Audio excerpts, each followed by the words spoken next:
Hello and welcome to Season 6, Episode 6 of Unlimited Opinions. I'm Adam Bishop. I'm Mark Bishop. And we are, of course, reading James Hitchcock's History of the Catholic Church, looking at the history of the Catholic Church sort of period by period here as we work through this book. And for the first time, I think, ever on the podcast, we're splitting one chapter into two episodes because there's a really long, dense chapter, Light and Darkness, about sort of the dark ages of the Catholic Church. Yes. And that was at my request. It was a long chapter, and there's a lot of stuff in it. I felt like I wouldn't have time for rants. That's unfortunate. Well, I'm only, who knows what I'll do. But as I learn more about the Dark Ages, I think that it's not appropriately named. You know, because there's a lot of studying going on, a lot of people struggling to, read and write and all that kind of stuff. True. And art.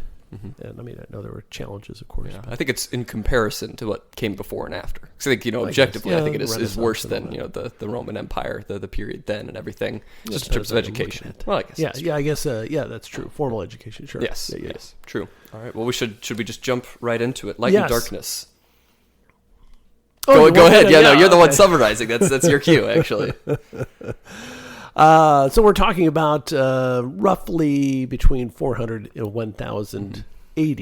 Yeah, so like 600 years for one chapter. That's kind of why we're splitting it up here, I think. So we'll take basically a little bit more. I mean, it's not just by the first 300 years. It kind of goes through. He goes back and forth a little bit, topic by topic. Different topics for the same era. So the Dark Ages, as he discusses, those years, and there's some. He talks about the fall of the Roman Empire, the old empire, and mentions the overexpansion of the empire, and I tend to agree with that. But there's also power struggles within the empire itself, which I don't know that were precipitated by that overextension. I think one of the arguments is that they just got too affluent and too separated from the actual what the principles and the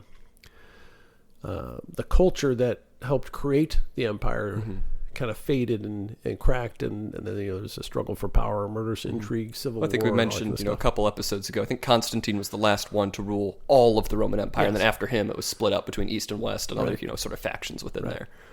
And he mentions that however oppressive the Roman Empire was when it was enforced, it did have some benefit because it enforced a comprehensive social order that allowed ordinary life to go on for the vast majority of people under that authority. I mean, it wasn't a libertarian regime by any stretch of the imagination, but there is something to be said for that consistency and order, and there was some sense of justice or legal process, that sort of thing.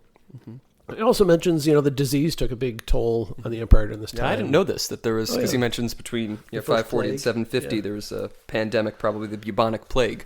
Of course, the most famous one is in the 1300s, but I didn't realize there was one from this time period, too. Yeah, I mean, if you throughout history, recorded history, there's different plagues and illnesses and all that, and this was a particularly long and difficult one between 540 and 750. And so you'll see entire city states almost get wiped out in different periods of time or different areas that, of course you get into North and South, especially South America, with the diseases that the conquistadors brought to that area of the world, and then some long period of time passes. There was one explorer, did he go up the Amazon, I think? And it was a lesser known explorer, and they thought he was mad because he talked about these huge cities along the river. And then when people went back there about 100 years or so after, they thought he was just a liar.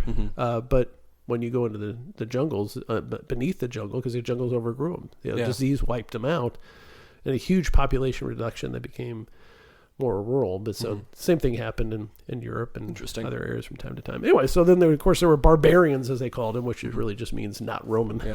Well, that's interesting. He has the linguistic note in there. Oh, yes. It comes from the word from the Greeks, what they thought was unintelligible gibberish, what they called bar, And so that became the word for barbarians now. Yeah. Also the word for Berber people in North Africa. Same root there. So barbarians and Berber come from that same idea of just the barbar that the Greeks heard of the unintelligent people, as they thought. Uneducated and yes. non-Roman. Yes, exactly. I don't know if they thought they were not smart. Maybe they did, but maybe. But they certainly had a spirit, an unconquerable spirit, as you might say. Yeah, there you go. The barbarians, because there was a series of waves, and this was always so fascinating to me. Mm-hmm. These waves of people, because you think, well, you have the Germanic tribes, you have the French, and then you have, well, if you look into English history, the Anglo-Saxons. I mean, none of the Angles or the Saxons actually came from England, the continent. But then you're talking about waves of people that really came from like Asia Minor and spread out, and then some of them would have waves of migration going west and then back east and north and south. And so he goes into some detail of talking about that, and identifies the main players. Well, I think the point that he makes before we get into that, he says, "You're restless nomads whose wealth consisted primarily of flocks of animals and whose spirit was profoundly warlike." So I think that's a big part of it, is that they really didn't have a center where they belonged, because they were just purely nomadic, and all of the resources were the animals, and so they didn't really have like agricultural centers and stuff like that. Yes. For the most part, of course, and their culture was warlike and conquering, so they would go to new areas and take all their stuff and set up shop there for a while and then move on. Point well taken, though. So he mentions the main players, the Visigoths, which are really just the West Goths. They came from Asia Minor, stormed into Greece, looped around the Adriatic Sea, and advanced to the southern tip of Italy, establishing a kingdom in central Italy, then looped back again, following the Mediterranean coast into Spain, where they established a second kingdom for some period of time. Then you're talking about the Huns, with their well-known chieftain Attila. Yes. Attila the Hun. Famously known from Night at the Museum. Okay. Yeah. And he was advanced all the way down to Rome, but was persuaded to turn back by Pope Leo the Great, reportedly. Who knows if it's true? Because the barbarian leader saw a vision of Peter and Paul above the Pope's head. Famously known from the Bible. I'm sorry? Famously known from the Bible. Yeah, those two. Wasn't that the Beatles? Oh, Peter and Paul? Where's Mary? Peter, Paul, and Mary, yeah. That's actually a good question. I never made that connection. Somebody's got to look up the 60s hippie bands that had one good song. Puff the Magic Dragon. Yeah. I don't like that song. You are wrong. I think it's bad. Why? You don't like the message? It's just weird. It's weird. I don't like it. I would think you'd like it. It's a fantastical creature. You'd think that it could go along with the Hobbit somehow. It's a dragon. That's a great point. Yeah. Well, have you listened to any of their other stuff? Not really. It's hippie crap. They're folk singers. They're the worst. We just lost our folk musician audience. Damn it. You know what? Good. There you go. What was I going to say? Oh, yeah, and then they end up settling in the Central European region that became Hungary. Yes. And then there's the Ostrogoths, which I think is a great name. They were East Goths, driven from the Black Sea region by the Huns and penetrated as far as Ravenna, the capital of imperial administration in the west, finally settling the Eastern European areas, or they're called the Balkan states. Then the Vandals, which I always think of like Antifa. Well, I mean, that's where that comes from. I know that. To vandalize. Yes, but thank you for sharing. Because they destroyed Rome. Yes. Beginning in the northeast, advancing across Germany into Gaul, southward into Spain, across the Mediterranean into Africa. The Vandals had an empire. Yeah. Into Africa, then across again into Italy, sacking Rome in 455, and eventually establishing kingdoms in both North Africa and Spain. I think they were weren't they driven out by the Moors? The Muslims? I believe so, yeah.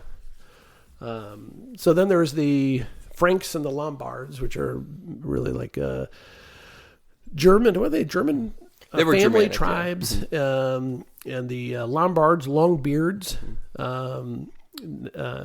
What is a German tribe? And I think it's the French today. Yes. Back then, they knew how to fight when they were the Franks. That's true. Man, they have tough times in France now. Yeah, no kidding. We'll see how they get through that. Angles and Saxons, which I mentioned, originally German tribes, and ended up getting all the way over to England and Ireland, right? Yep. Did they get to Ireland too? And then it mentions that Rome was sacked, in 378 after being betrayed and oppressed by the Romans, with whom they had made a pact. The Goths rebelled, Adrianople. Thank you. Asia Minor inflicted a crushing blow on the Roman army. I'm quoting from the book here. And so the Vandals sacked Rome in 410, as did the Visigoths in 455. And, you can see this, all these recurring humiliations and defeats over the years, but they kind of struggled on as a society, but it was obviously a challenge. Yeah, it's interesting. I didn't even know this, but after the Visigoths sacked Rome, they had a nominal emperor until he was deposed by the Visigoths again, like 20 years later. So they kind of kept, sort of a puppet government in place, which I didn't realize that was a thing that happened. Well, yeah, and you think, Attila the Hun, and you think of these Vandals. They just came in and destroyed everthing. Yeah, but it's not really the truth. Yeah, they had a society. They had obviously they had a functioning military, and they had to have some sort of command and control. And they ended up being, in a way, conquered themselves by the Roman religion, the Christian religion, ultimately. Which is a lot of what we're talking about in this episode, or maybe next episode. I think we get to this. Yeah.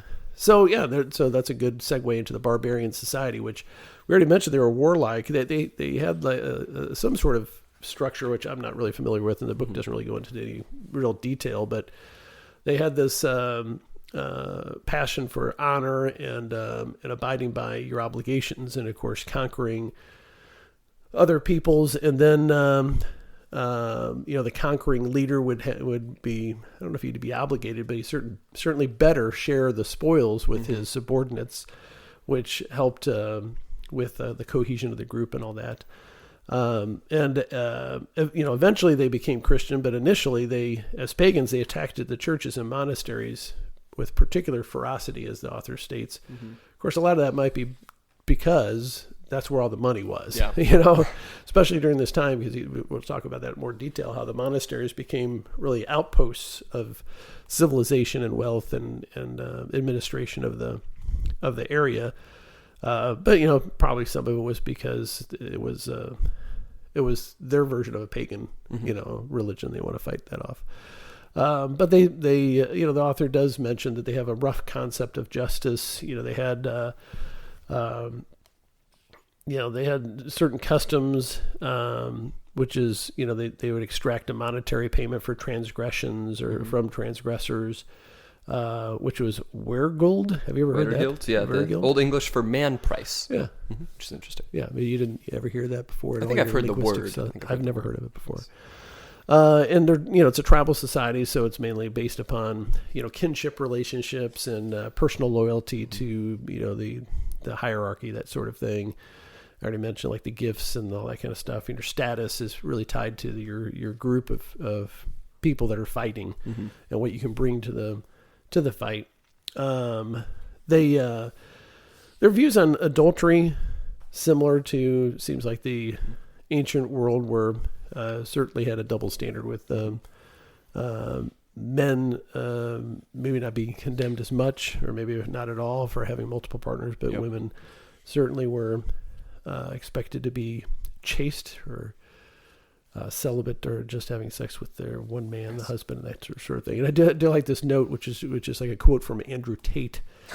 Men did not want to be responsible for children who were not their own, which is the justification for having really strict punishments against women who have committed adultery, which makes sense before DNA testing. Yeah, I mean, that is a fair point. Yes. I don't think anyone wants to really take care of a child that's not their own, for the most part. Yes. And so, I mentioned it as passing. I don't understand I mean, I do understand a little bit of the fascination with Andrew Tate, but I'm surprised by the conservative. I think we've mentioned this many times in the podcast. Well, a few times, but like Tucker Carlson interviewed him, and that one gal,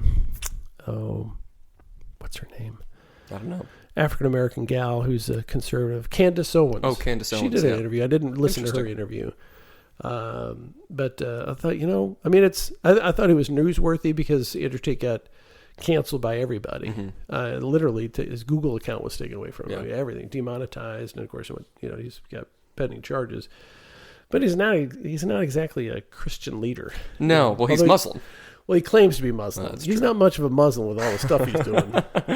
Muslims have a code. Yeah. You're not supposed to be doing all that. That is true. I don't think the Muslim faith really would support having a bunch of sex cam girls and making Probably millions not. of dollars, because it doesn't make any sense. He doesn't really, in these interviews, and I don't know, I fault Tucker Carlson for this, because he doesn't ask Andrew Tate, well, you were raised essentially by a single mother. I think his father was involved in some level, but didn't support him.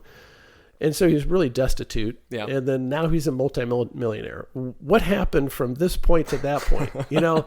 He didn't form really a legitimate company. He didn't make Google, I don't know if he went to college, but he seems very, very smart. Sure. He seems well read, but whether he's self-taught or whatever, but he didn't create some great product. So I was kind of like, well, why don't you at least ask him that? But whatever. That's true. So anyway, so that's why I mentioned this, because his big theory is that it's worse for women to cheat because men don't know for sure if the pregnant girlfriend has that guy's baby or if she's cheated on him, And so until recently, with DNA testing, you never really know. Yeah, that is true. Unless they come out and they're like, "That is not my kid." It's a good point. But anywho, but that's the draw of those. It was Maury Povich was the one that really started the the "you are not the father" stuff. You are not the father. Yes. So it's crazy. Yeah, kind of normalized it. Jerry Springer, and now there's I don't know. I don't think anybody's getting married anymore. I don't know what's going on with this world. It's a shame. All right, that was a rant. I think that's a good one. It classifies as a digression, something like that. So then there's a discussion of chastity. What are these barbarians' view of that, and of course that is really kind of somewhat foreign to the people but there's a discussion of an Irish monk, St. Kilian, who was martyred in Germany by a newly converted barbarian chief, whom he rebuked for retaining his mistresses, plural, and for marrying his cousin. It's rough. That's rough. He does make a good point there, though. Yes. Chastity and the ideals of meekness and forgiveness were just difficult for the barbarians to appreciate, and probably made monasticism just incomprehensible to them. Right. You don't really think about that too often, because it is kind of still somewhat in our society. I think we are losing a little bit of that, but we do still, I think, value chastity and sort of. Really, you think so? Maybe not. Maybe not.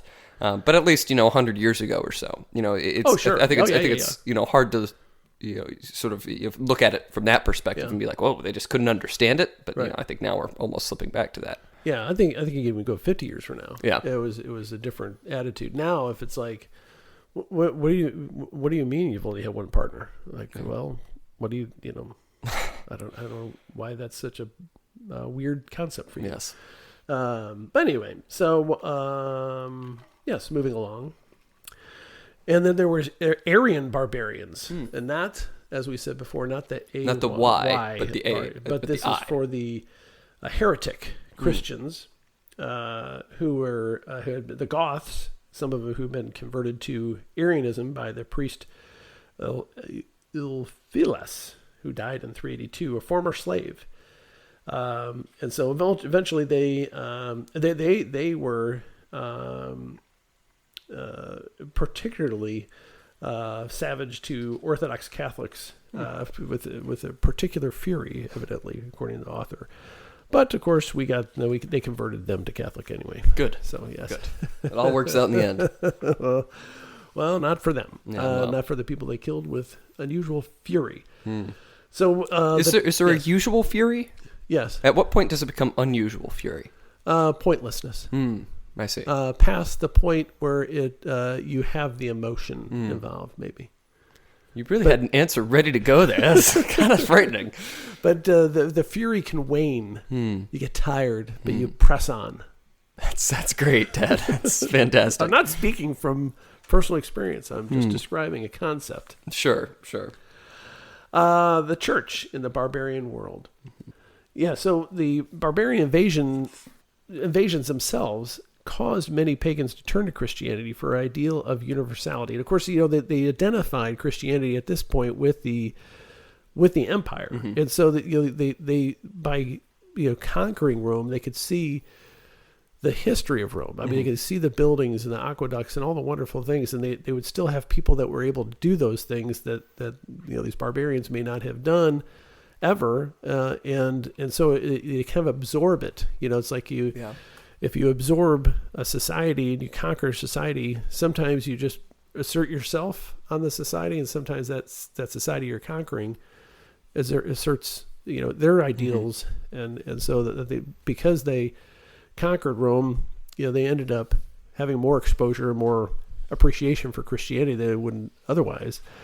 And then there was, the Episcopal cities, as the author describes it, are cities that survived the Dark Ages primarily as centers of ecclesiastical life, which are these religious redoubts, where you have a bishop, his followers, his followers, and they had a certain political authority over a region or over an area, and that's where we get into the monasticism.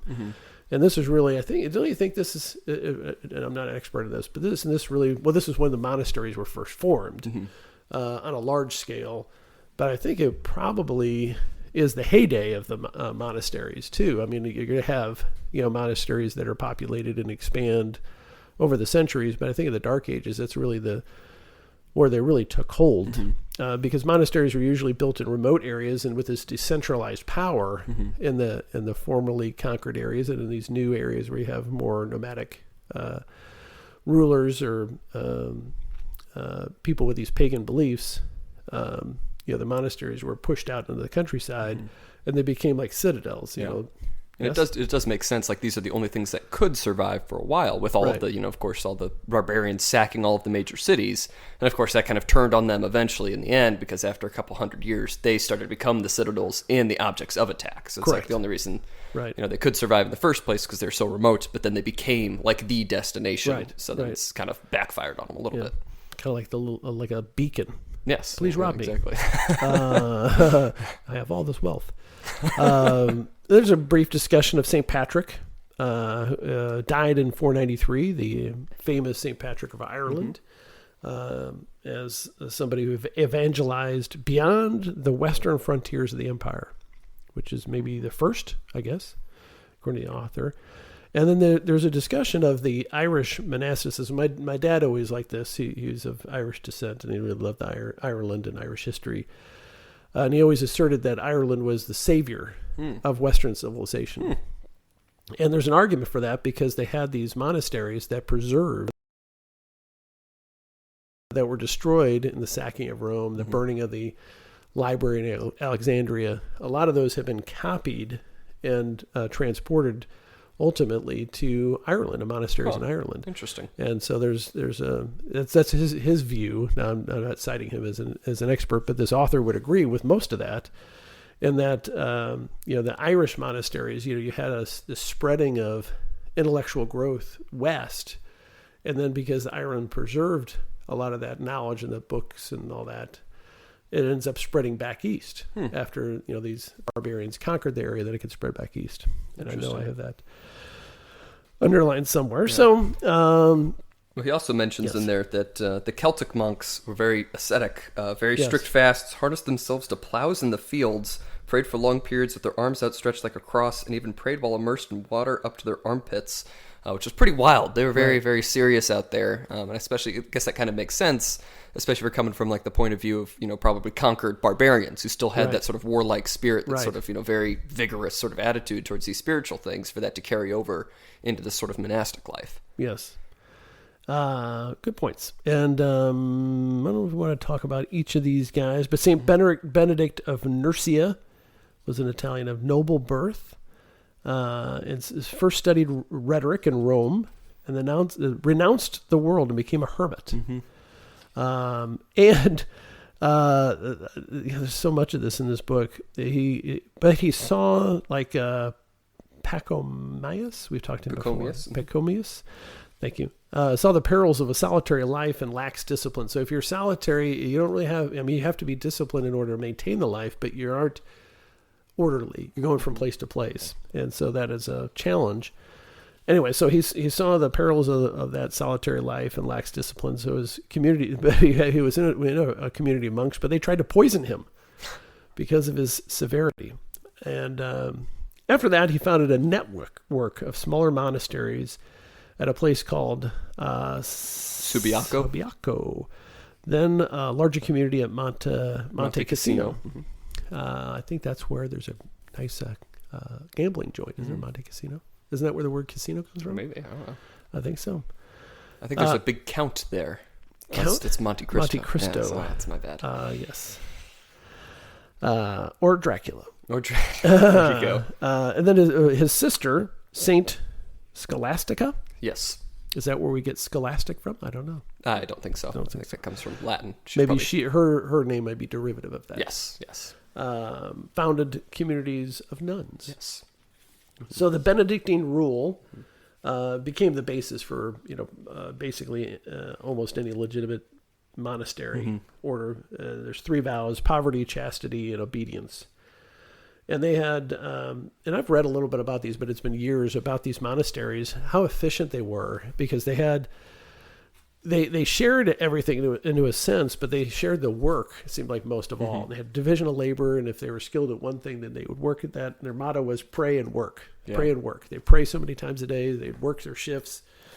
They'd eat, I think, mostly in like communal dining halls, and they'd pray together and sing chants and all that kind of stuff. Yeah. And they ended up being very productive. And I think several of them were excellent beer brewing monasteries, if I remember correctly. I don't know if that was mentioned in the book or not. And they considered, even if they came from higher echelons of society, they still believed that manual labor had a certain dignity of its own, because you're serving the monastery, and it's a kind of a form of suffering, I guess you'd say, that you're overcoming. True. And so there were also nuns, very similar, where you have convents. Sometimes there are like sister organizations, like modern day frats and sororities. Right? Yeah, there you go. That's I think frats and sororities are notably ascetic, very much bound to revoking worldly ways and everything like that. Well, they have their own codes of conduct. Yes, I think very different than monasteries, though. I don't think the two the two are very similar. That's a good growth opportunity there. To have found a monastery on college campuses. Is that what we're? Well, that would be good too, because that's what the colleges first were. They're monasteries. That's true. I mean, that's what universities started as, monasteries. Expanded to libraries and universities. No, I was saying fraternities and sororities being very much like monasteries and what am I? I just drew a blank on the female version of monastery. Convent, yes. Where they, wear habits. They have motto: pray and work. I think that'd be a hard sell. I don't think you'd get a majority, but you'd probably get a very devout minority. There you go. And you just start your own frat, which becomes a monastery. Well, maybe at Jefferson College. There you go. That'll be your goal once you retire and become an adjunct professor at Jeffco. Have you ever seen the movie Old School? I have not. Oh, okay. Well, it's about guys in their 30s who go back and they form a frat. I think you've told me about this before. And you should watch the TV edited version of it. But it's a great movie, and I threatened at one point to form a similar old school frat at Jefferson College. That's fantastic. Because you get to a point where you could buy a house. Like a freshman in college can't get a group of guys together to buy a house, but you get about 20, 50-year-olds, you can buy a house. Yeah, that's a great idea. There you go. There's a kernel of a brilliant idea in this thing. If you say so. Well, I mean, there's the Elks Club, there's the Eagles Club, there's what are the other social clubs? There's religious affiliated ones too, but I think those are the two main clubs. I think Elks and Eagles. Is there a Lions Club? A Lions Club, but they don't normally have, like, as far as I know, certainly not in this area, like a clubhouse, like a bar and all that kind of stuff, in a hall. And so that's basically what those are. I see. Anyway, monastic life. They're essentially, at this point, self-sufficient villages where you have a hierarchy within the organization, capped with either the monk or the bishop, which may be the same. As the author says, during the Dark Ages, the monasteries were living examples of civilized life. An exemplary order in an age of chaos. Cities governed by laws based on Christian love, self-sufficient communities of hardworking men who lived at peace with one another, generally, except for when they weren't poisoning each other.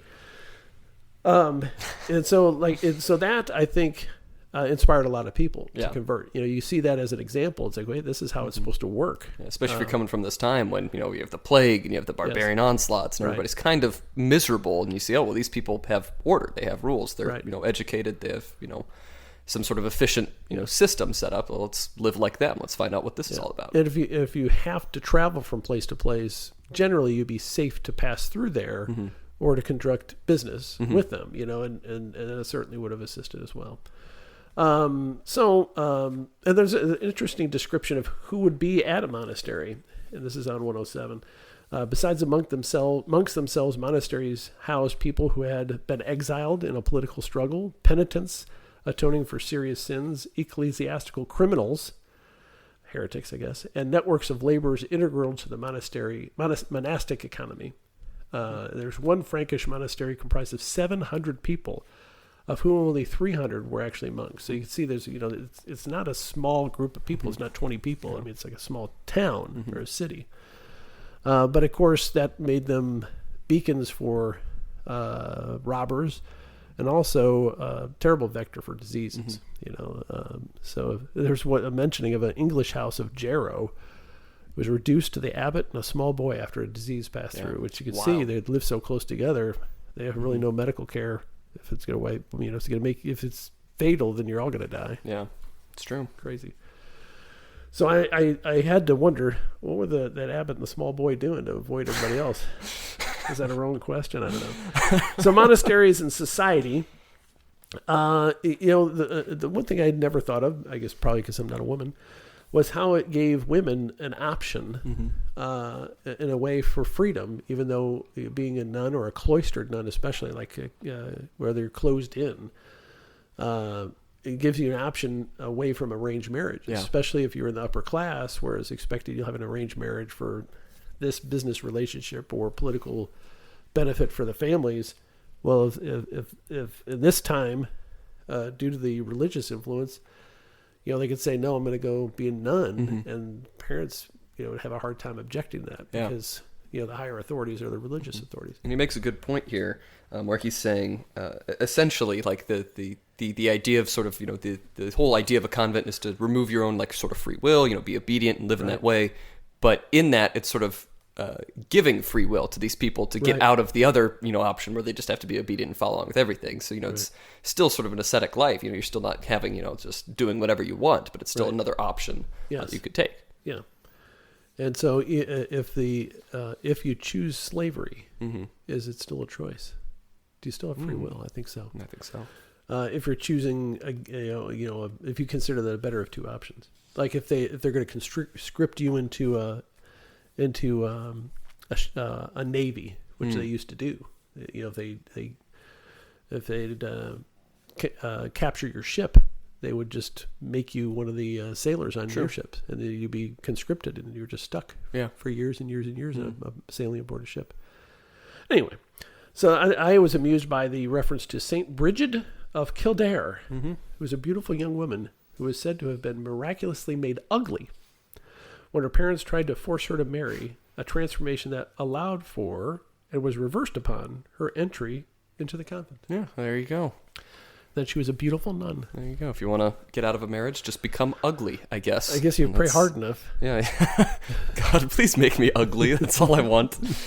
That's kind of rough. Well, yes. Like I said, sometimes it's better of two options. Yes. So there would be reformers of these monasteries. They'd have some resistance from corrupt monks. So you try to reform these guys because you end up being like a king of a small fiefdom or whatever. And there are different factions among the monks and among the nuns, and And that becomes a big problem. The bigger they are, the more successful they are. Eventually, there's going to be people that want to disagree on how to run the place or are doing it for the wrong reasons. I really like this note that he has in here. Yes. One 7th century Frankish convent was split between two factions of nuns, each of whom accused the other of vile sins, and each of whom enlisted thugs to intimidate the other. Yes. Which is just wild. I can't imagine like nuns being like, hey, I'm going to pay you to go intimidate the other half of this convent and try and get them to follow my way. It's like a Monty Python skit. It Somebody's just beating up nuns. Oh, please make them stop. So then Aquitaine, is that how I say it? Aquitaine? Yes. Sure. In France, established a new monastery, Cluny, endeavoring to protect it from undue influences by making it independent, both feudal and episcopal control, answering only to the Pope. Mm-hmm. And they ended up presiding over a network of 1,000 daughter houses. Mm-hmm. So, getting it out of that local control and just being answerable to the Pope gave them a certain amount of independence and, of course, much success, I guess. Very true. So the next section is conversion of the barbarians. How do you convert these guys? Yeah. Well, I think we talked about the cultural, influences, with these two cultures kind of bumping up against each other and overlapping each other through battles and going back and forth. But I thought you would like this one reference that the development of the vernacular languages by regularizing their grammar and putting them into writing ended up helping. Did you notice I'm on page? Yes. Well, I don't know if you're not making any comments. I thought when I mentioned I wanted you to finish the thought before I just did, didn't I? That regularizing their language and creating a written language for them ended up helping out to convert them because you standardize things and they see there's a value to this culture, right? Yeah, no, that's very true. And I think, sort of on the other side of that is a lot of the times Christianity's, you destroyed like the native religions and blah, blah, blah, blah. But a lot of the time, Christianity is the only reason we have any records of these native religions and these myths because it was the monks in these monasteries who wrote down, what these native people practiced and stuff. That's the case, especially for all the Celtic myths and a lot of the Norse myths and everything like that. So it's like, the only reason we even know about these things is because these, monks were able to read and write and could put all this stuff down into writing. Because without them, it would just been completely oral, and we wouldn't have any record of it. True, for the most part. Very, very good point. And it kind of further along that is what the author segues into is this episcopal office. The fact that it's so organized and it has such discipline for its hierarchy allowed the then Catholic Church to succeed and to outlive these other less formula, less hierarchical, less organized, feudal type states, which we'll get to in a little bit. But I thought that was a good point. The fact that you're organized and you're strong and you keep chugging along. Day to day, you're just working and you're managing your affairs efficiently. You tend to get followers that way too. He also mentions, I think this is important, the formation of a Christian legal system, which is adapted from Roman law, marked the first time in history that there existed anywhere an autonomous, self-governing body distinct from the state. So it's the first time you have some sort of, I guess at this time it would have sort of been like their international law of, how do you deal with all of these people, especially if they're not citizens under the same king or under the same ruler, how do you work with all of them? And that was done according to the Christian legal system, which provided for, some protections for some people according to basically Roman law extended out into the regions beyond the empire. Yeah, and that struck me. Thank you for pointing that out because I was trying to think of another example where you'd have such a system, but you wouldn't. Yeah. Because who else would have the audacity to form a different legal system? Yeah. Separate from the state, and the state wouldn't allow it. Yeah, no, of course. Fascinating. Yeah. And then there's a discussion of worldliness, which always comes along with success. Of course. And as abbots were men of great importance. They tend to live rather luxurious lives with dozens and dozens of servants or assistants, I guess you call them, and then remind me what the word simony means. Is that where you're paying they're paying the bishop for a blessing or the pope for a blessing? Essentially, on the rule? Because that comes from the story of Simon the magician, who was charging people for him to perform miracles for them, essentially. Right. So paying for religious approval, favors, just things like that. So there's a discussion of that the hierarchy at the time. The papacy was both an independent spiritual power and the heir to the imperial tradition at this time. The Roman Empire is kind of disintegrating. And so there's a discussion of St. Gregory I the Great, who was, 589 to 603. Mm-hmm. I guess that's his date of being a pope.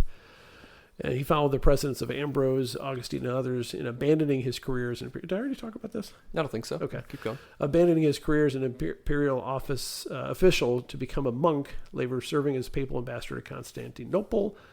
But up to 800, most popes were venerated as saints after their death. But there was much jockeying for office. I can only imagine. Mm-hmm. I mean, I know that I expect that there's a lot of that going on in the Vatican now, because our communist pope is probably on death's door. Well, especially, at this, not the current time, but the time that we're reading about, when, you are essentially the seat of authority. You're essentially the highest power in all of the known world. There's nobody above you. Of course, you're going to want to get that position and try to get in there any way that you can. Yes. So there's, there's a discussion. Let's see. Sometimes accompanied by violence. Felix III, although himself venerated as a saint, named his own successor, Boniface II. And Boniface, in turn, named Vigilus, whom the priests of Rome would not accept. The imperial agent of Italy deposed Pope Saint Silverius, and sent him into exile, where he died of starvation. That's a heck of an exile. Usually they go somewhere and they live. Even before Silverius's fate was known, Vigilus, appointed by the Empress Theodora, was elected through simony, kept the papal office through an exceptionally long reign. Once he took office, however, Vigilius was no longer Theodora's puppet. Oh, good for him. I guess that allowed him to have a much longer reign than otherwise would occur, I guess. So, we talked about this in past chapters, that the bishops and their councils really, and their regions really ruled the church as underlings of the Pope, but they handled the day-to-day stuff. And, then there's eventually a process by which they're getting power only through papal authority. Papal. And I never heard about this pallium, which eventually became a circular band worn over the shoulders, made of the purest wool in a Roman convent, symbolizing the good shepherd carrying his lost sheep on his shoulders. Yeah, I didn't know about that either. And I did not know that initially, or for a lot of church history at this time, that priests didn't really have full sacramental authority. But eventually, depending on where the parish was, if it's as I imagine, if it's a more rural area, they just needed them out there. They had some authority to perform the sacraments, or administer the sacraments, I guess I should say, with the approval of the bishop. But they always had to. Yeah. I guess specifically talking about baptism here, not all the sacraments. Well, yeah, true. But all the oil that was used had to be blessed by the Pope, or the bishop first, right? But now baptism, as far as I know, doesn't even have to be done by a priest. Anybody can baptize anybody. Who blesses the oil? Well, I don't think you have to have the oil. You just have to have water now to baptize somebody. That's cheap. Well, I think it was to acknowledge, if somebody wanted to be baptized who was dying immediately in front of you. So if somebody's dying and you have water on you, you can baptize them. They can enter the church. Carry in a water bottle. I guess so. That and a pistol. There you go. That's the two swords theory. Yep, exactly. Kind of. Moving on to sacral kingship. Yeah. Yes. Let's just move on to that, because there's some other comments, but we don't need to make them. So what do you want to talk about that? Talking about the right of approval of the Pope over the king of the Holy Roman Empire. And it was a revival of that Old Testament rite, where the king was blessed by the church, even though the kings were sometimes less than honorable, to put it lightly. I didn't realize the first king who was sort of coronated in that way was Pepin, the son of Charles Martel, and the chief minister of the Frankish king Childeric III. After he deposed Childeric with the consent of the nobility and sent him to a monastery, which I think is funny. It's you're done being king, go live with the monks. Yes. Which is kind of a wild concept. But, well, you'd think that'd be a safe place and probably a rather pleasant place to live. It's like a retirement home, I guess. Yes. Right. Yeah. It's better than starving after being deposed. That's true. Like Maybe that other guy. Joe Biden needs to go live in a monastery. No. But he's Catholic, allegedly. He has never been Catholic. The guy has never. It's so difficult to be my age and to have paid attention in the 1980s and to know what kind of imbecile Joe Biden was in his prime. Yeah. To see that he got elected. Of course, the same weird kind of feeling is true about Trump, because Trump, there was a clip of him on The Fresh Prince, because he was on that. He was in the Home Alone 2, I think. Yep. He was a celebrity, and it had all these controversies and divorces, and he was just always in the media. And of course, he had his celebrity impression. So anyway, so that's jarring too for somebody my age or older. It's like, I cannot believe that he's president, or was president. I think it's harder for me to believe that Joe Biden's president because I just always think there's no way that we would collectively would be stupid enough to put him in power. I mean, he's so stupid. He is so stupid. Yes. I remember him questioning Clarence Thomas when he started this discussion of natural law with Clarence Thomas, and there was I know the clip you're talking about. It's so funny. And Clarence Thomas was interviewed years after. He says, I had no idea what he was talking about. He goes, you know what I mean, and I know that you know what I mean, but they may not know what I mean, but that's what we're talking about. And Clarence Thomas is just staring at him like he's such a buffoon. And then they cut to Clarence Thomas, the modern interview, and he's like, I had no idea what he's talking about. Now, that guy's brilliant, but I mean, that's a different topic. Yes. Also Catholic. Oh, is he? I didn't know that. Yeah. Oh, good for him. It is good for him. Anyway, a lot, and so is Scalia, Kavanaugh. I think Amy Barrett Comey is, and she Catholic too? But you reverse the names. Amy Coney Barrett. Whatever. Yeah. And I'm trying. Alito, I don't think is Catholic. Roberts is Catholic. Oh wow. It's. I have a theory about that. You want my theory? Let's hear the theory. Catholics make the best Supreme Court judges. Well, Catholics become Supreme Court justices because they have the structure of being educated in Catholic grade school, high school, college, et cetera, et cetera. And it is that structure that they venerate in a way, in church you do.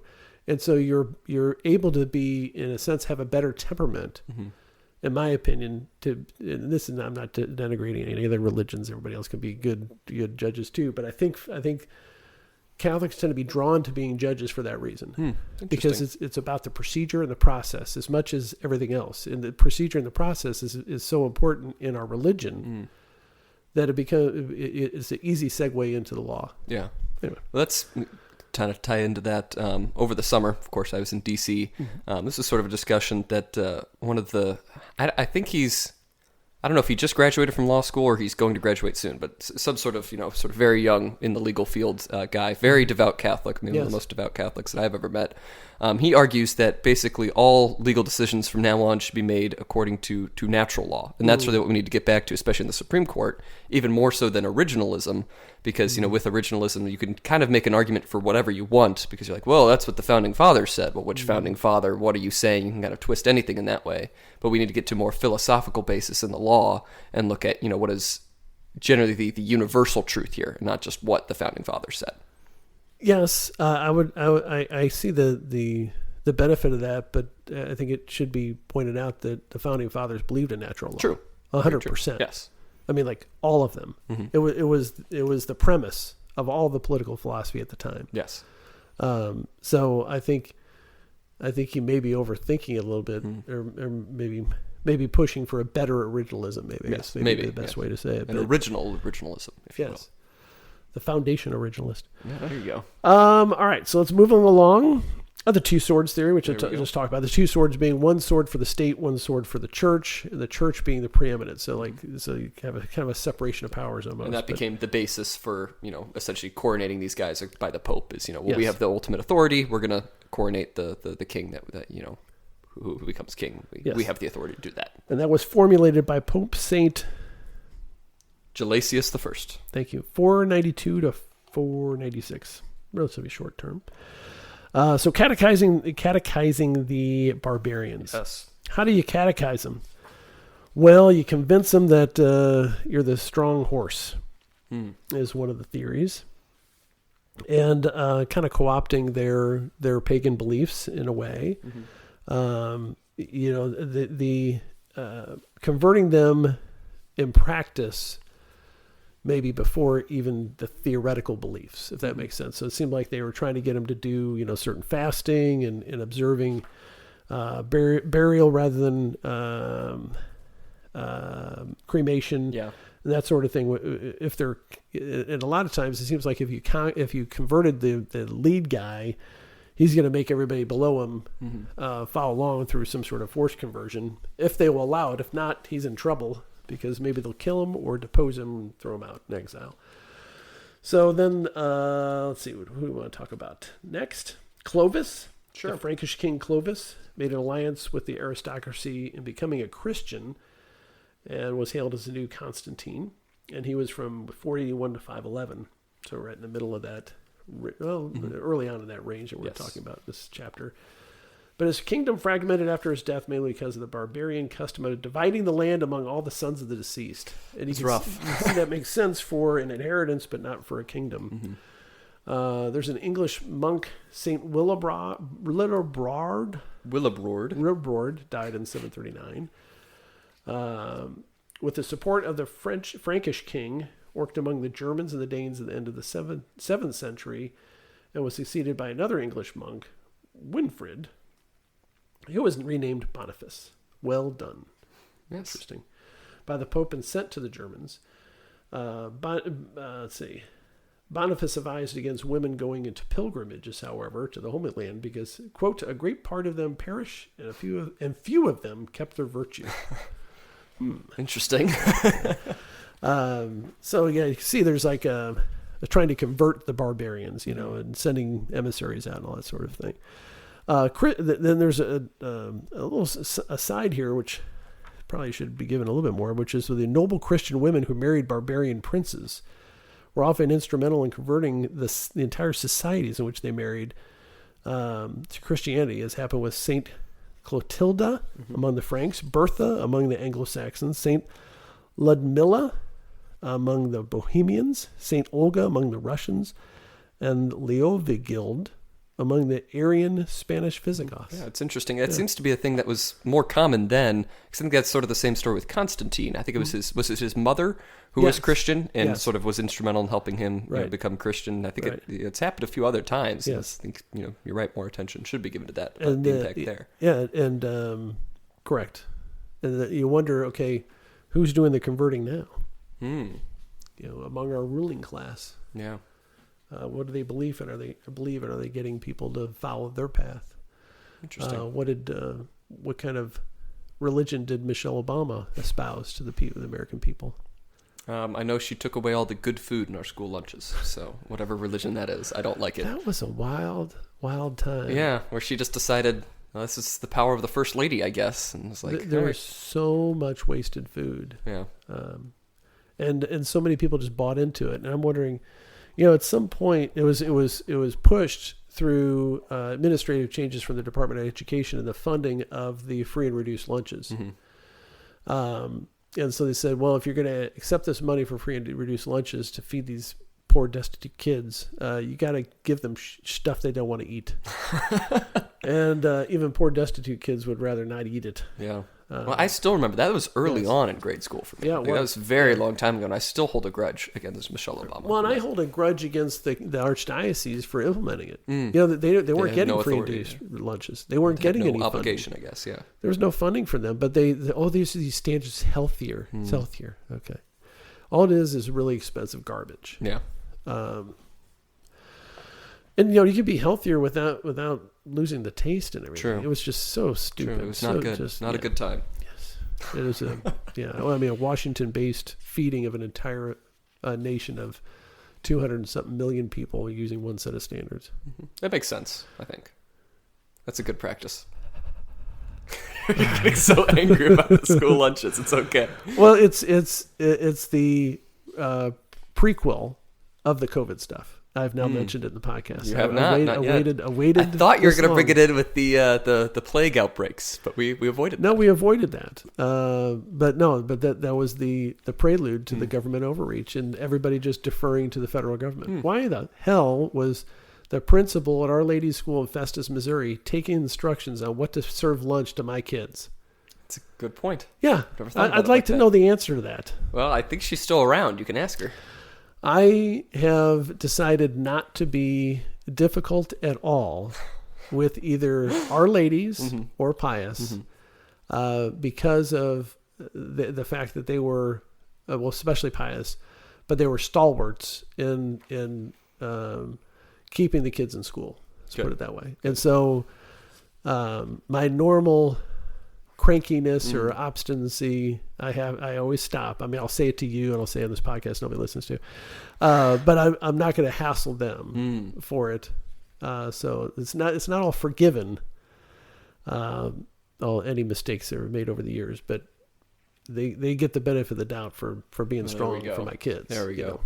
Especially Pius, man. Pius took a lot of heat. And the people who don't know about Pius, you can Google their basketball game with no masks and I'm in social that picture. Distancing. Yeah. That. Yeah, for the story behind that, we went to a basketball game. It was a local rivalry. Yeah, was it against Crystal City? Was that who it was? No, Jefferson. Yeah, that's right. R7. Yeah, because our friends who used to live 2 doors down, which we won't name in the podcast, were angry because their kids are at Jefferson R7 and there were limited tickets. Yeah. But then everybody at Pius came in the back door. We all just like that. Were packed. Yeah, so this was really unfair. I would agree with their criticism of that. Well, sure. Yeah. Would that have been January, December? So either late 2020 or early 2021. I guess probably January, February, right? Yes, right. And so we all go to this basketball game because that's what you do. Is you go to a basketball game. Of course, we're all up in the stands. We all go to school with each other in a tiny school. We pass each other in the hallways every single day. So, of course, none of us are wearing masks. It's stupid. Right. Why would we wear masks to this event where we see everybody anyway? And then was it the St. Louis Post-Dispatch? One of their reporters took a picture of us. And I don't think it was a reporter that was there. I think it got in social media. They picked it up. Gotcha. And the St. Louis Post-Dispatch put out a hit piece against Pius. Why are all the students unmasked at this basketball game? That's right. Right. Because that's the day with the media enforcers. If there's a story about some business being open or a gym being open, they were like they'd shoot out the bat signal to all the crazies. Yeah, attack these people. They wouldn't say attack these people, but they say, "Is this responsible?" Yeah. And then that's right, because I think it was a person, a parent or something from R7, correct, who did not like Pius, and so it's like St. Louis Post-Dispatch. Look at these guys, correct, and then nobody's wearing a mask, and the funny thing is that Pius ended up getting a whole bunch of. They got support from all over the country, and there was an endowed. I wouldn't say a scholarship. It was $1,000 a year for the best teacher voted on by the students. That's just the teacher gets that. Yes, gets $1,000. Like some dude down in Florida gifted the school that. Yeah, it was an anonymous donation. So it ended up, and it was just that. So anyway, so that's they're always going to have my support for that. I mean, because there were so many people across this country, even in this region, even other Catholic high schools. That were bowing to this mob, and it had nothing to do with science and all that kind of stuff. So anyway, let's go back to where we were at. Where were we at? Mass conversions. Yeah, that's what we should do. Were we at mass conversions? We were, but I think I got. Oh yeah, let's talk about. So when they converted people, sometimes the pagans got mad because if they didn't do the pagan rites, I'm at 112, they thought it angered the old gods. And so if the zealous Christians who destroyed idols or desecrated pagan shrines were sometimes killed by mobs, and chieftains who converted did not always carry their nobles with them, and occasionally the convert was driven out of his kingdom as a result. I mentioned that earlier. So let's see. Yeah, and the other thing about converting their pagan rituals of kind of worshiping their ancestors, the monasteries tried to convert that to praying for the deceased and praying for their intervention as opposed to worshiping them, the ancestor rituals. So kind of helping it's such that an integral thing to a lot of these barbarians. It might have been integral too. Yeah. Thank you. But the idea of like the family before you is so honored and so revered that when you have these Christian missionaries coming in saying, they're all going to hell, right? That's not going to appeal to the barbarians who sort of had this teaching that, well, no, God released, or when Jesus died, he sort of released all the barbarians from purgatory, but that sort of doctrine was somewhat, heretical view eventually. But anyway, so but of course, some pagan rituals survive. They're talking about a Spanish king known for keeping 2 altars, one for Christian, one for the pagans, which similar to what happened in the New World, like in South America and that kind of stuff. And then I'd never heard this story of Boniface won over a German tribe by boldly entering a forest, taking an axe to a large oak tree sacred to the god Odin. But when he wasn't struck down dead, they thought, well, his god's stronger than Odin, so we're going with this guy. And I was thinking, if I tried to do that, my axe would break and then they'd kill me. They'd rip me to shreds. But it was the axe broke. It was Odin. Well, they later used the wood of that tree to build a church, yes. which I thought was interesting too. I wonder if it's still standing now. We should look at that. Maybe. He was later killed, we think, because of robbers, but not because of religion. There you go. Views. So the promise of eternal life was a chief gift the church offered to people, and whose existence was often bleak and precarious, especially in the northern regions. I mean, I can only imagine how difficult it was to live back then without central heat. Well, and especially to the people who worship the pagan gods. I think we've talked about this concept before, but if praying for very material things, this God will grant me this, and of course, if these missionaries come in and say, well, our God grants you eternal life, that's very appealing to them. Right. Of course, maybe not in the way that they think, but a life after death. Yes, and again, it's such a revolutionary philosophy, so it had to just blow their mind. Like, what are you talking about? Yeah. As long as I act right and follow the word, then I'm guaranteed to go to Valhalla, essentially. Because I don't know how do you get to Valhalla? You have to die honorably in combat. Yeah. So very different way. Basically, they're Klingons. I guess. Do you not know a Klingon's code? I do not. Please enlighten me. I think they must have just modeled them right a very warlike and honor code driven sort of thing. I'm surprised you don't know. I'm not a big Star Trek guy. I have my personal nickname for Worf, who is in Star Trek Next Generation. What's that? So if any of our listeners are big fans of Star Trek Next Generation, if you're still watching those episodes, he is known to me as Lieutenant Failure, because for whatever reason, he is always failing at his primary responsibility, which is safety and security of the ship. And it's become like a running joke between me and Eli, because some crisis will happen and they'll say, Worf, raise the shields. And it's just part of the plot. Something will happen, the shields can't be raised. Sure. But he's always the one that has to do the thing that doesn't get done. Lieutenant Failure. That's good. I like that. So next time you're watching Star Trek Next Generation, say, Lieutenant Failure. Lieutenant Failure. At it again. Very nice. But otherwise, a great character. Inspirational. There you go. So the power of saints, they kind of changing that ancestor worship into almost quasi worship of the saints with relics and all that kind of stuff.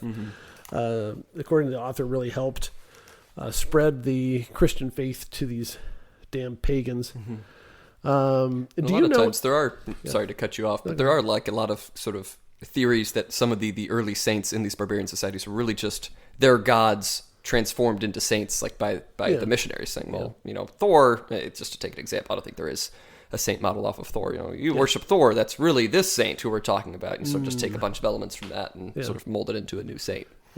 He had a hammer. Well, there's the king in Spain. Do we get to that in here? That held off the Moors, or reconquered from the Moors, known as the Hammer, who in a battle saved Europe from the Muslim conquest. Well, I think we'll get to that a little bit later. What do you know about the Anglo-Saxon poem The Dream of the Road? Have you ever heard of that? I have not heard of that, no.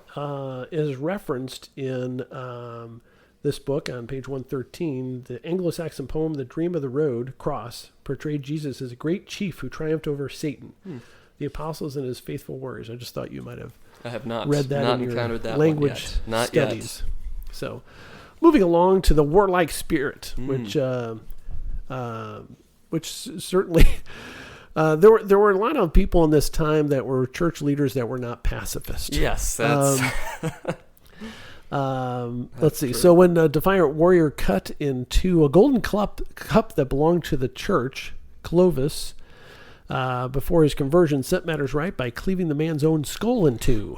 That was a good story. That's good. You know, the last thing that I'm going to do as a pagan is going to cut a guy's head in half. You know, it's just...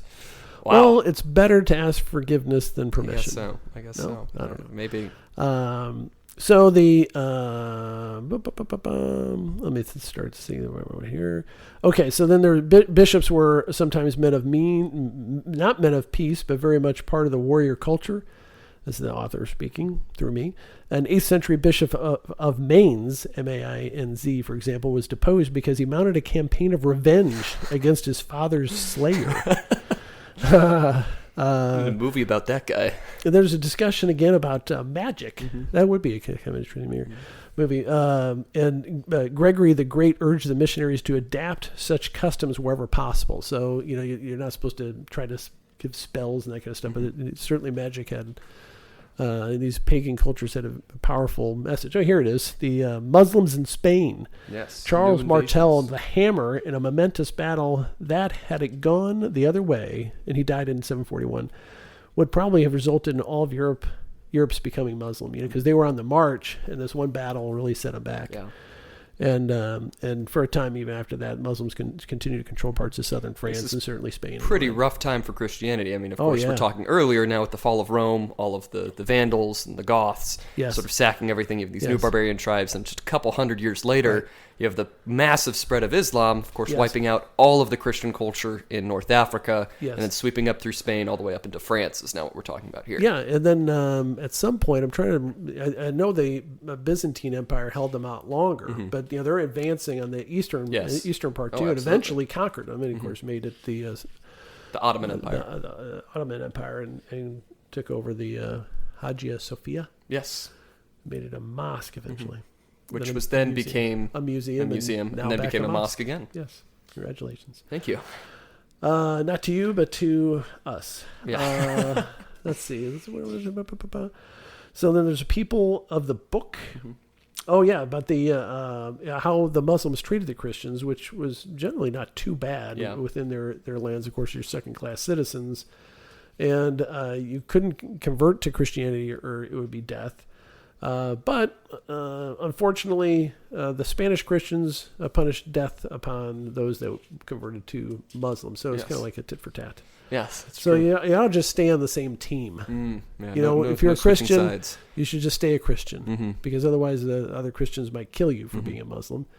And if you're a Muslim, you don't want to become a Christian. No, if you're a Muslim, you don't want to become a Christian because the Muslims are for sure going to kill you. Yes. Anyway, so the Christian counteroffensive. So during the 8th century, which was the 700s? Is that right? Yes. The Christian kingdom of Asturias was established in the mountains northern of Spain, which was really the outpost for a while. With kings Alfonso I the Catholic, Alfonso II the Chaste, and Alfonso III the Great. Yes. 739. It's a natural progression, Catholic to chaste to great, I guess. Yeah, maybe. Long reigns, I guess, because 739 to 910. Yeah. Those three. And they had the precarious center of resistance to the Muslim rule. And then Alfonso IV became a monk. Good for him. I don't know if that's good or bad. But let's see. St. James the Greater. Oh, yeah. The discovery of what was believed to be the tomb of St. James the Greater. He was an apostle, right? Yes. And at Compostela became Europe's most popular pilgrimage place and a rallying point for the resistance to the Muslims. So that was sort of this very secluded sort of kingdoms there in Spain that where any fleeing Christians can go to, and that sort of became sort of the mustering grounds for what became the Reconquista, kicking all of the Muslims back out of Spain, reclaiming the Christian lands. Yes, and so then while the Roman Catholic Church is struggling with the invasion from the Muslims and all these barbarians, they're also struggling against the Byzantine Empire. Yes, of course. Which laid claims to Italy. The Lombards, even though having been Christianized, continue to a more immediate threat to the papal independence, et cetera, et cetera. And then there's this theory of the donation of Constantine, which was mentioned in a previous chapter, that Constantine purportedly left the Western Empire to the Pope, some sort of donation. And so the Pope was the secular lord, not only religious, but secular lord of that Holy Roman Empire, I guess you would say. And of course, it plunged the Pope into, as the author says, even more deeply into the morass of Italian politics, which you can only imagine how dirty that is. Yeah, no kidding. And this is sort of what gave them the authority to either crown these kings and then sort of also ask them for help whenever possible, to sort of act as secular powers there, especially, as he's mentioning the Lombards and the Byzantine Empire, sort of at first calling there, where he's saying, calling on Pepin, who we mentioned earlier, was sort of the first one coronated by a pope. Yes. And then on Christmas Day, as Charlemagne was at a mass in St. Peter's Basilica, Leto placed a crown on his head and proclaimed him emperor. Surprise. Yeah, so the first emperor of the Holy Roman Empire. That's right. And he was now, Charlemagne, was he... He was the king of the Franks. So I think he was basically Germanic. Yes. Germanic so he was empire. if I'm remembering correctly, the grandson of Pepin, or Pippin. Pippin, I think he's called sometimes. So it's Pippin, and then Charles Martel, who was the hammer who kept the Moors from invading further into France. Then his son Charlemagne became the first emperor of the Holy Roman Empire, crowned by Pope Leo. Yes. Pope Leo III, I guess I should say. Charlemagne built a palace that was the most ambitious Christian architectural undertaking in the West for centuries. That's really where you get into the forced conversions. He brought Eastern Germany under his control. He ordered the Saxons to become Christians.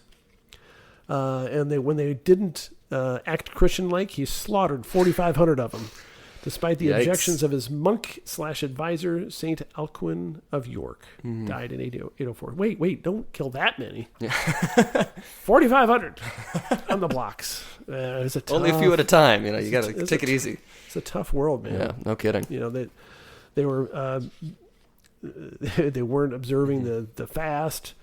They were cremating their dead. He learned of it, and he was being disregarded, so he slaughtered 4,500 people. He wasn't the most Christian guy either, as the book kind of goes on to say.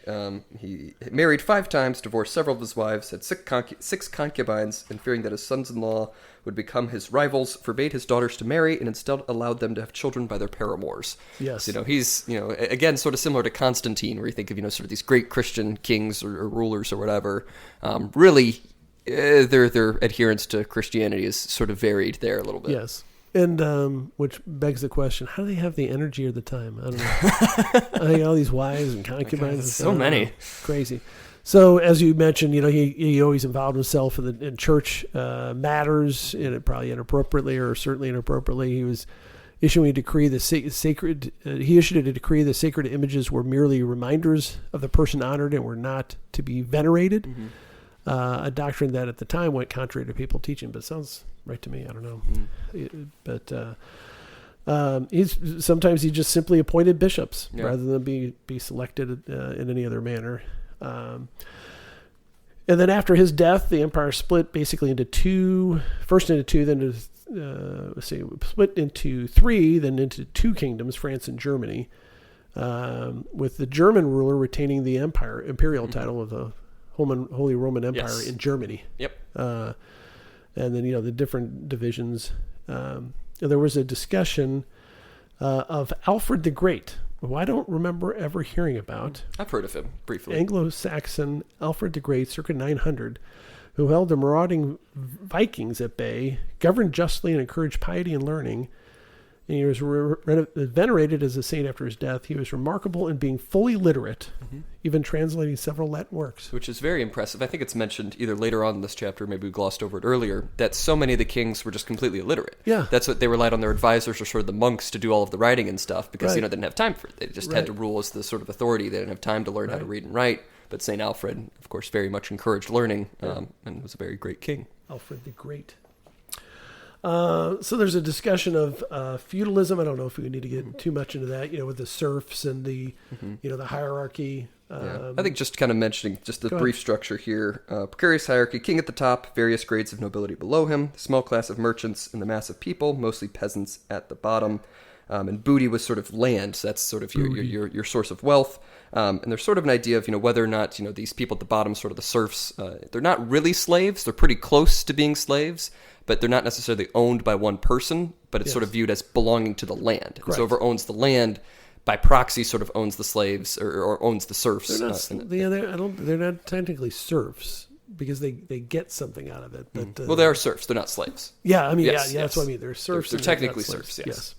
Not much better than a slave. Yes. I mean, they had difficult lives. Pretty bottom rung of society. So not great. Yes. I do like the discussion of the prince bishops.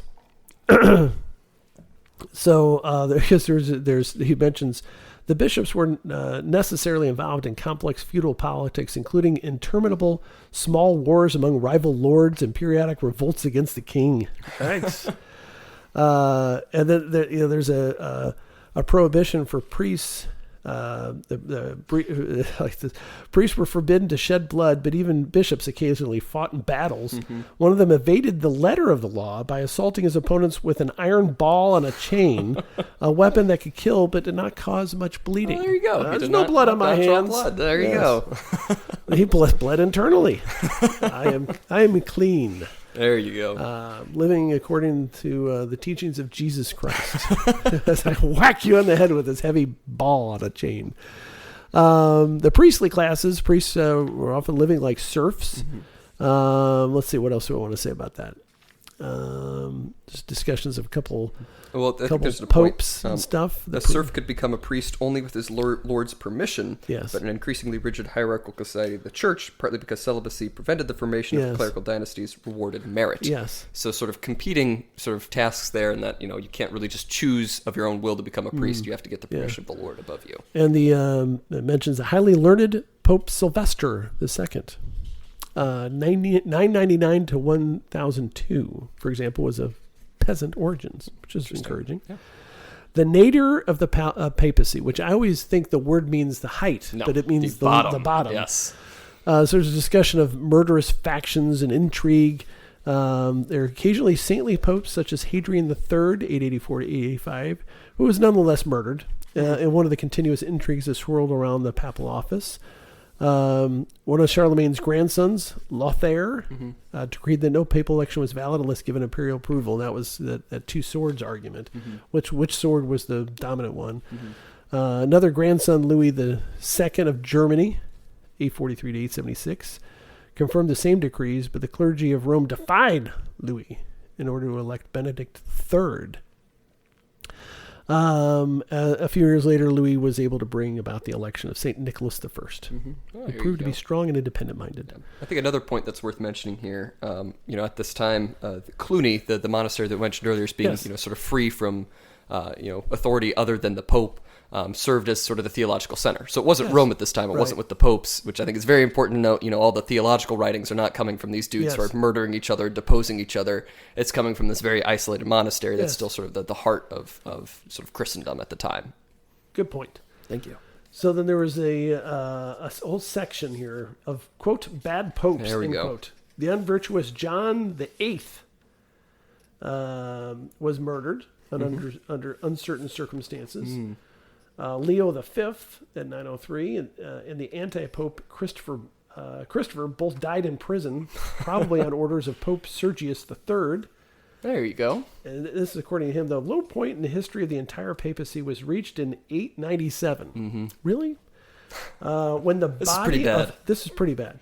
When the body of Pope Formosus, 891 to 896, was exhumed by orders of Pope Stephen VI, placed on the papal throne in vestments, formally tried for various violations of church law, found guilty, stripped of its vestments, and desecrated. He was thrown in the river, actually. The book doesn't mention this. His body was just dumped in the river very unceremoniously. Stephen probably shouldn't have done that because he himself was strangled in prison later that year. And Formosus' honor was restored. That is brutal. Yeah, so you can see all these...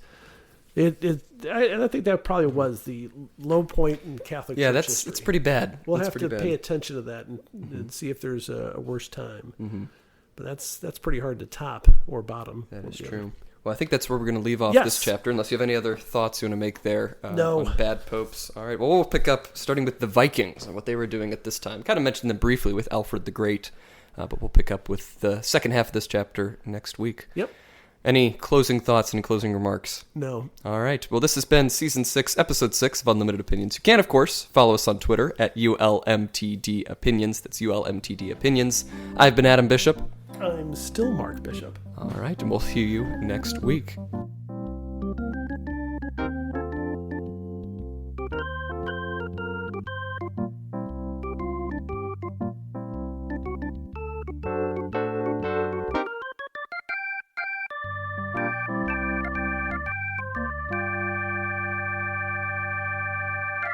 How long was it? That was hour 20.